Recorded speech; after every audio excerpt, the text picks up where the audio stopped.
अस्सलाम वालेकुम। उम्मीद करता हूँ फिट होंगे, बेहतरीन होंगे, अपनी लाइफ अच्छे से एंजॉय करोगे। हम तीनों की तरह श्री कृष्ण और एपिसोड 12 और पार्ट 1 है। लाइक शेयर सब्सक्राइब कर दें। इस पर चलते हैं वीडियो की तरफ। इनका नाम है राणा मोहम्मद अली, मोहम्मद समीर खोखर, वली सकलानी पाल्स। हो गाइस, लेट्स स्टार्ट। चाणूर, हमें पूरा विश्वास है ये वही बालक है जिसने देवकी के अष्टम गर्भ से जन्म लिया। कारागार से निकलकर किस प्रकार वहां पहुंचा, किसने द्रोह किया, इसका पता लगाना चाहिए चाणूर। अब इस बात का पता लगाना असंभव है महाराज। क्यों? क्योंकि उस रात बंदीगृह में जितने प्रहरी थे जो इस प्रकार द्रोह कर सकते थे, उन सबको आपकी आज्ञा से हाथी के पैरों तले मरवा दिया गया है। अब उस रात की कहानी सुनाने वाला कोई जीवित नहीं है। वो जीवित नहीं रहे, किंतु वो बालक हमारा काल जीवित रह गया। चाणूर, तुम और किसी बालक की ओर ध्यान ही मत दो। यही जिसे लोग नंद का पुत्र समझते हैं, ये वही है जिसकी हमें प्रतीक्षा थी। और इस बात का मुझे पूरा विश्वास है। महाराज, यदि ये सत्य है कि ये देवकी की 8वीं संतान है, तो फिर चिंता किस बात की? अब उस अकेले बालक से निपटना कोई बड़ी बात नहीं। आप हम में से जिसे आज्ञा देंगे, ये काम वही कर देगा। नहीं चाणूर, नहीं। तुम में से कोई भी वहां गया तो गोकुल वालों को सशंकित कर सकता है। हमारे विचार में तो इस समय केवल एक ही है जिसके द्वारा यह कार्य आसानी से हो सकता है। कौन? पूतना। हाँ, पूतना, बकासुर की बहन पूतना। महर्षि दुर्वासा की कृपा से वो बहुत सी मायावी विद्याएं जानती है। वो इच्छाधारी है, आकाश मार्ग से जा सकती है, मन वांछित कोई भी रूप धारण कर सकती है। गोकुल में उसे कोई भी नहीं पहचानेगा। बकासुर, तुम आज ही जाकर पूतना को हमारे पास आने के लिए कहो। तुम्हारे साथ हमारे युद्ध में उसने हमें अपना भाई बनाकर तुम्हारी प्राण रक्षा की थी। उस रिश्ते को निभाने का समय आ गया है। उसे कहो तुम्हारे भाई को तुम्हारी आवश्यकता आ पड़ी है, और उसे कुछ मत कहना। हमारे पास आने पर हम उसे समझाएंगे कि इस बालक का नाश कैसे करना होगा। जाओ। आइए।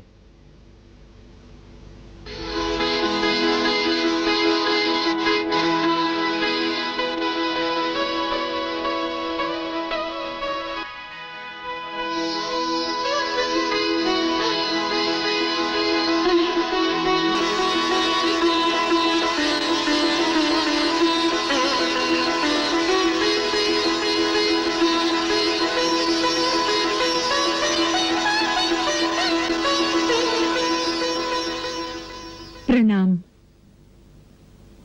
आप आयु में मुझसे छोटी हैं, परंतु वृषनिवंश के महाराज शूरसेन की बहू और हमारे राजकुमार वसुदेव की पत्नी हैं।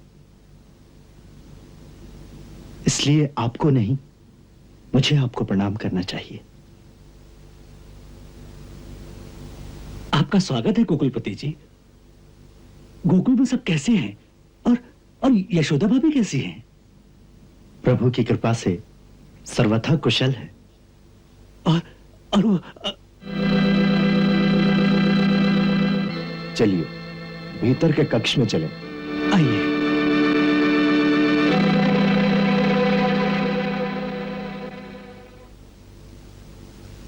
विराजिए।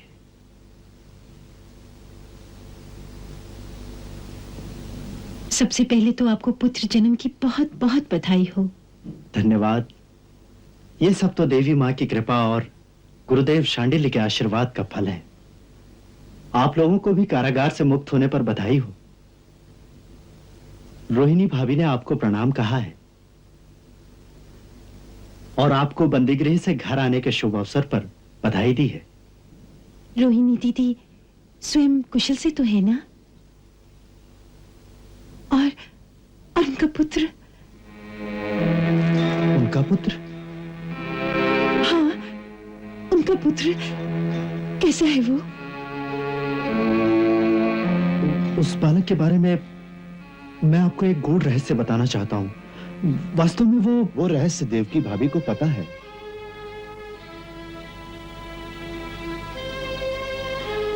महर्षि गर्ग ने अपनी दिव्य दृष्टि के द्वारा सब कुछ देखकर राजकुमार वसुदेव को वो सारा रहस्य बता दिया था।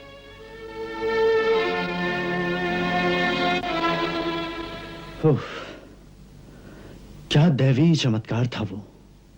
हम सब तो हतप्रभ हो गए थे। रोहिणी भाभी तो किंग कर्तव्य विमूढ़ होकर जाने क्या कर बैठती। गुरुदेव शांडिल्य ने सारी बातों का समाधान करके उन्हें शांत किया, तब कहीं मन उनका स्वस्थ हुआ। भाभी ने चलते समय मुझे आपके लिए एक संदेश दिया है। क्या? उन्होंने कहा है, देवकी, मैं तो केवल तुम्हारे पुत्र की धाय हूं। वास्तव में वो तुम्हारा ही पुत्र है।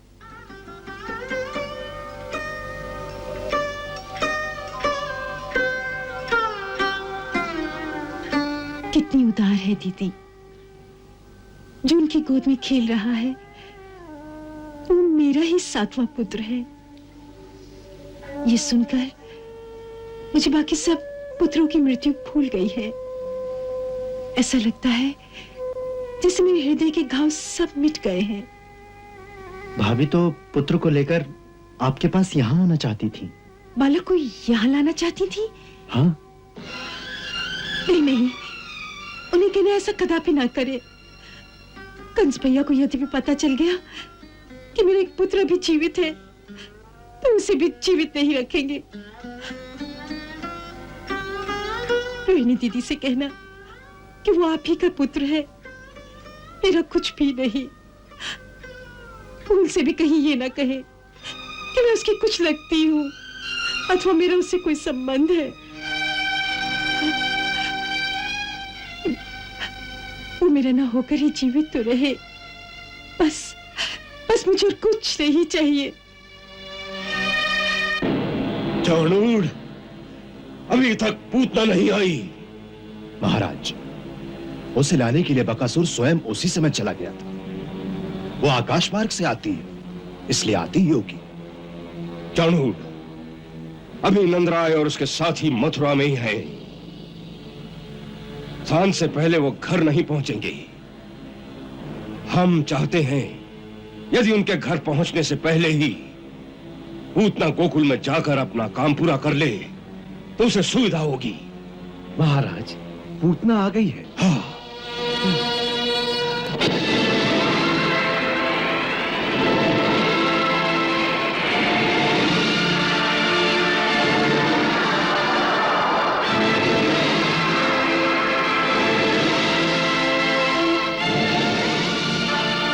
मथुरा नरेश की जय हो। क्या आज्ञा है महाराज? पूतना,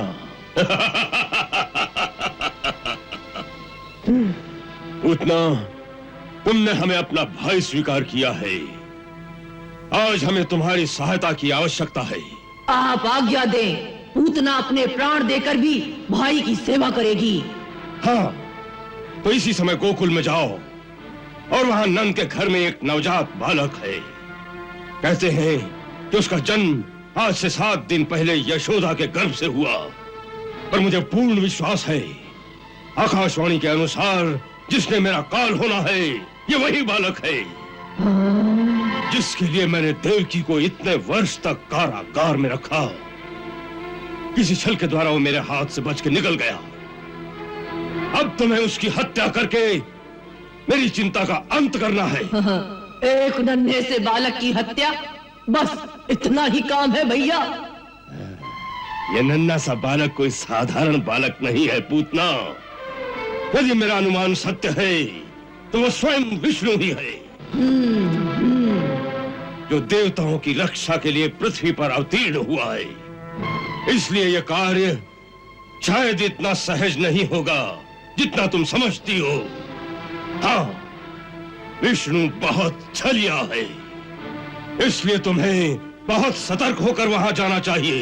इसकी आप चिंता ना करें। यदि वो छलिया है तो मैं भी उसे छल से ही मारूंगी। वो कैसे? मेरे पास कालकूट नाम का विष है, ऐसा भयंकर कि हाथ लगाओ तो हाथ भी जल जाए। वही कालकूट विष अपने स्तनों पर लगाकर मैं उनके घर जाऊंगी। एक धाय की भांति से बच्चे को दूध पिलाऊंगी। 2 घूंट पीते ही उसकी समस्त नाड़ियां विष की भयंकर ज्वाला से फट जाएंगी। उत्तम, अति उत्तम। पूतना तुम अभी जाओ, क्योंकि नंद ग्रह में समय स्त्रियां ही स्त्रियां होंगी। पुरुष तो गोधूली के समय ही घरों में आएंगे। अच्छी बात है, मुझे आज्ञा दीजिए। जाओ और विजयी होकर आना।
जी, यहाँ पे पूतना जो है उसको बुलाया गया है और कंस जो है ये उसकी पहली चाल है, क्योंकि वो जानता है कि नंद महाराज जी जो हैं वो वहाँ पे पहुंचे हुए हैं, तो उनके घर लौटने से पहले-पहले जो है ना वो इस कार्य को करना चाहता है। अब उसने पूतना जो है ना उसका इंतखाब किया है, क्योंकि वो एक राक्षसी है और मायावी भी है, उसके पास मायावी शक्तियाँ भी हैं। डायरेक्ट कंस जो है वो दुश्मनी नहीं करना चाहता इनके साथ, नंद महाराज जी के साथ, और वो चाहता है कि किसी को पता भी ना चले कि ये कार्य जो है वो किसने करवाया। अब पूतना को उसने सारी सूचना दी है कि इस तरह से जो अष्टमी रात को जो बालक हुए हैं उनमें से एक ये भी हैं और यही वो काल हैं जिसकी मुझे चेतावनी दी गई थी।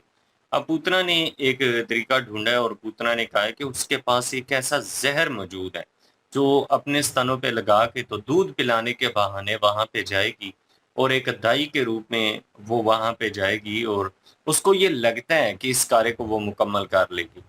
और दूसरी तरफ जो है जी नंद महाराज जी पहुंचे हैं वसुदेव जी के पास, और वसुदेव जी जो हैं उनसे मुलाकात के बाद वो शुक्रिया अदा कर रही हैं इस बात को लिए कि उनका जो वेलकम किया गया, और दोनों परिवार जो हैं एक दूसरे को आशीर्वाद भी दे रहे हैं।